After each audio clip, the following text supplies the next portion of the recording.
안녕하십니까. 2022년 8월 21일 저병무 이펙트 시작하겠습니다. 주호영 비상대책위원장. 오늘 KBS에 나와서 국민의힘이 처하고 있는 여러 가지의 상황에 대해서 얘기한 게 있습니다. 근데 조금 뉘앙스가 묘합니다.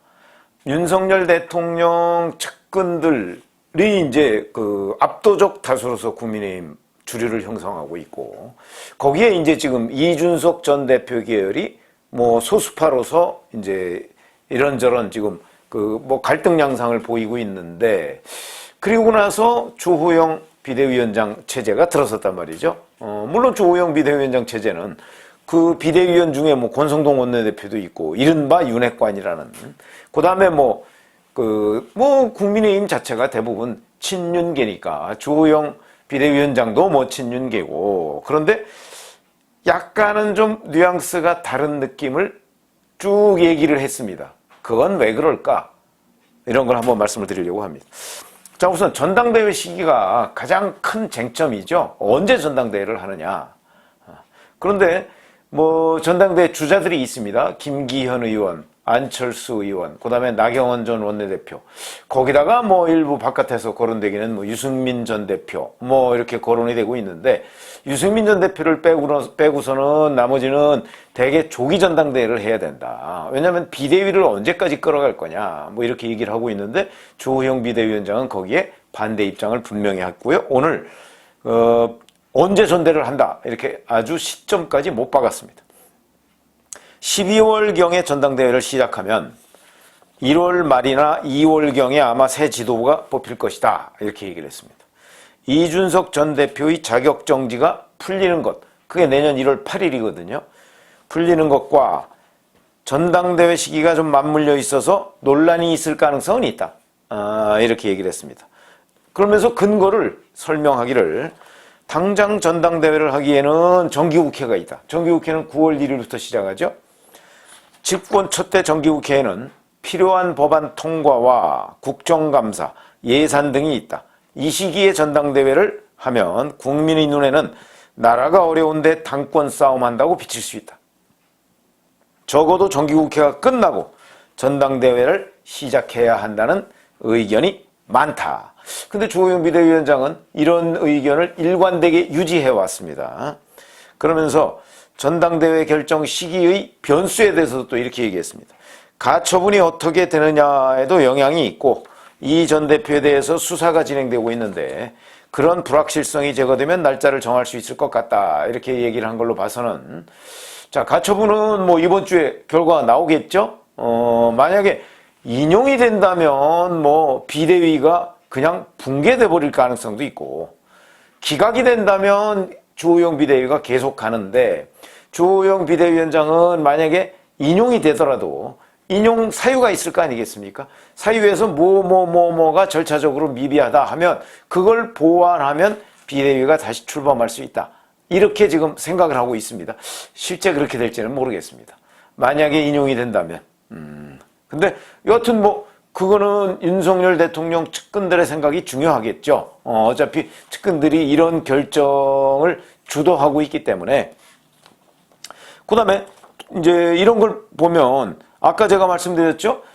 대부분의 그 대표 경선을 준비하는 주자들은 조기 전대를 주장하는데, 주호영 비대위원장은 내년 1월 말 2월 초를 주장한다.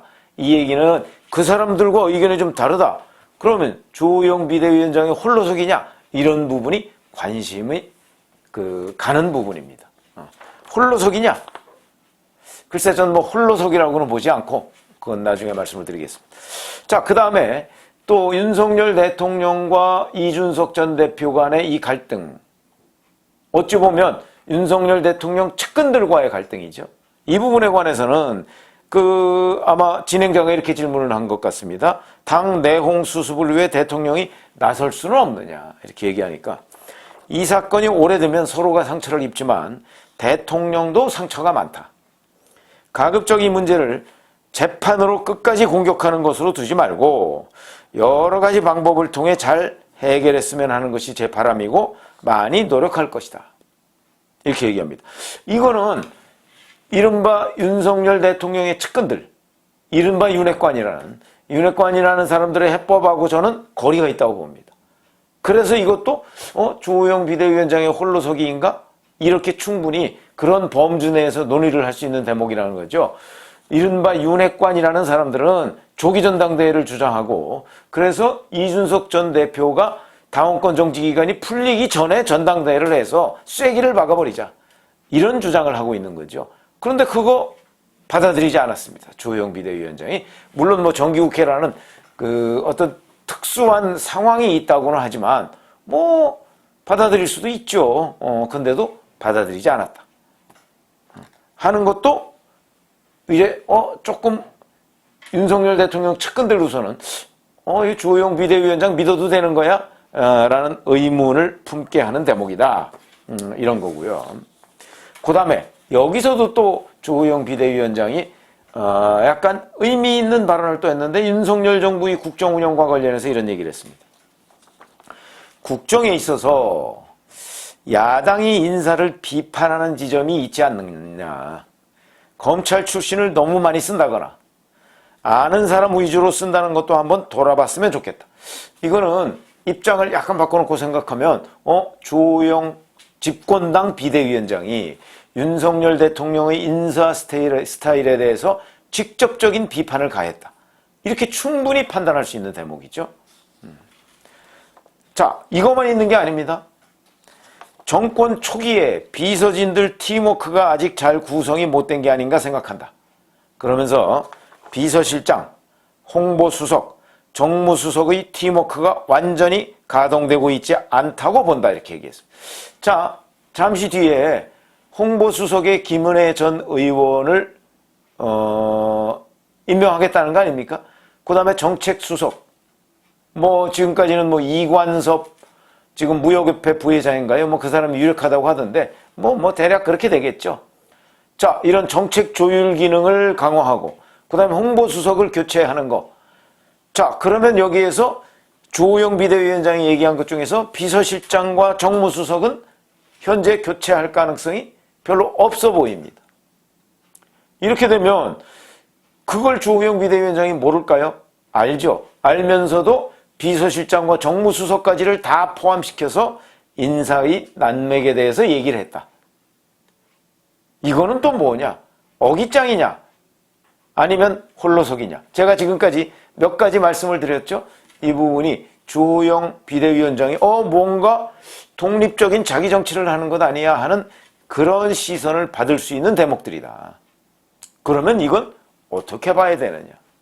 저는 이렇게 봅니다. 자, 지금 집권당의 각종 현안에 관해서 윤석열 대통령의 측근들이 보는 입장과 이준석 전 대표 등 이른바 젊은 정치인, 젊은 정치인의 모두가 다 이준석 전 대표 편은 아니죠. 그러나 그쪽에 시각 차이가 아주 크게 나고 있습니다. 그랬을 때 지금 주호영 비대위원장은 어느 위치에 있느냐? 중간 지점에 있다고 보는 거죠. 지금 이런 관점이 저는 국민 눈높이에 맞는 판단이라고 봅니다.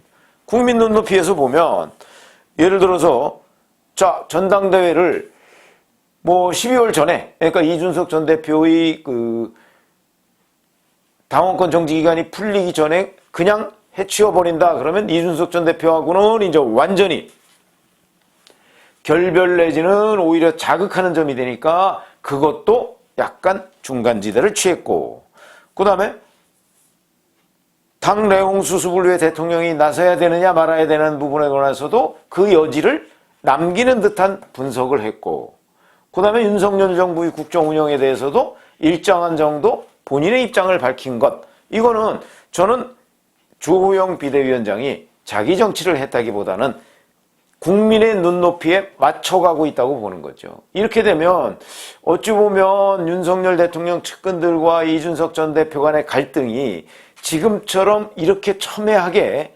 대립각을 보이는 것이 약간은 좀 완화될 소지도 있겠다, 이런 생각이 듭니다. 그건 무슨 얘기냐면 이준석 전 대표는 본인이 당원권 정지가 풀리기 전에 주호영 비대위원장이 윤석열 대통령 측근들의 입장을 전폭 수용해가지고 전당대회를 해치워서 차기 대표 그 지도부를 구성해 나가는 걸로 지금까지 의심을 해왔을 가능성이 굉장히 많은데 그런 부분에 주호영 비대위원장이 일종의 완충지대를 만들었다는 거죠. 그런 점에서 본다면 제가 보기에는 주호영 비대위원장의 여기까지는 적어도 정치력이 돋보이는 판단이다. 이렇게 생각을 하고요.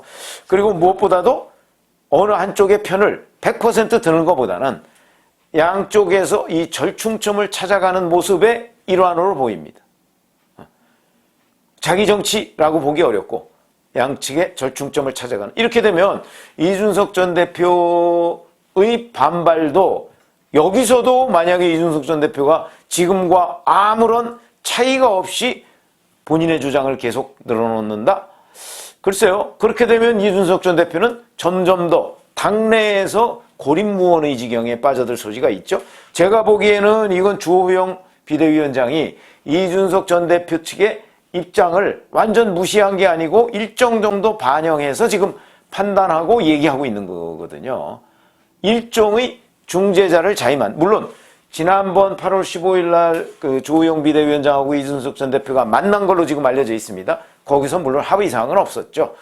그러나 주호영 비대위원장이 이준석 전 대표한테 좀 자중자애, 윤석열 대통령에 대한 직접 공격은 좀 자제해달라 이런 얘기를 한 것으로 알려졌는데 거기에 대해서 이준석 전 대표가 뭐 특별히 수긍을 하거나 아니면 반발을 하거나 하지는 않은 것으로 그렇게 알려져 있습니다. 저는 반발을 하지 않았다는 부분에 대해서도 물론 그 이후에도 뭐 윤석열 대통령 공격을 했지만 그 점에 대해서 약간의 의미를 둡니다. 저는 그런 의미들을 캐치해서 주호영 비대위원장이 이준석 전 대표의 입장까지도 감안한 이 차기 지도부 구성 스케줄을 밝힌 것 아닌가 이렇게 생각이 들어서요. 자, 이런 노력은 일단 저는 뭐 출구는 출구가 아니고 입구는 잘 찾았다고 생각을 합니다. 그럼 이제 이게 출구까지도 완벽하게 구성이 되려면 뭐 이제 양쪽의 갈등이 진정되는 것이 굉장히 중요하겠죠. 그것까지는 시간이 좀 필요할 텐데 일단 주호영 비대위원장의 국민 눈높이에 맞춘 언급, 당 운영 플랜 이런 것들은 입구를 제대로 찾아 들어가고 있다. 이렇게 말씀을 드리고요. 이제 앞으로 뭐 정치력에 따라서 이 출구가 어느 쪽이 되느냐 하는 게 이제 판가름이 될 텐데 일단은 어느 정도는 좀 밝은 기운이 좀 보인다. 그렇게 그 정도까지는 말씀을 드릴 수 있을 것이고 물론 여기에서 정말 이 갈등 과정이 그 어떤 좋은 결과를 맺으려면 뭐 어느 한쪽만 노력해서 되는 건 아니겠죠. 그런 쪽에서 주호영 비대위원장의 그 오늘 언급이 매우 주목할 부분이 좀 많다. 물론 지금 이 시기 이후에 이제 D-한 150, 160일 정도가 이제 남은 겁니다. 국민의힘 전당대회가. 그러니까 전당대회 주자라고 하는 사람들은 뭐 정기국회 기간 중에라도 열심히 뭐 당원들의 뜻을 모으거나 아니면 자기 정치를 하겠죠. 그런 것이고. 그러나 저는 이 당의 집권당의 갈등이 조정돼 나가는 과정, 그거를 길게 보는 가운데 지금 일단 입구는 잘 찾은 듯이 보인다 하는 부분을 말씀을 드린 겁니다. 고맙습니다.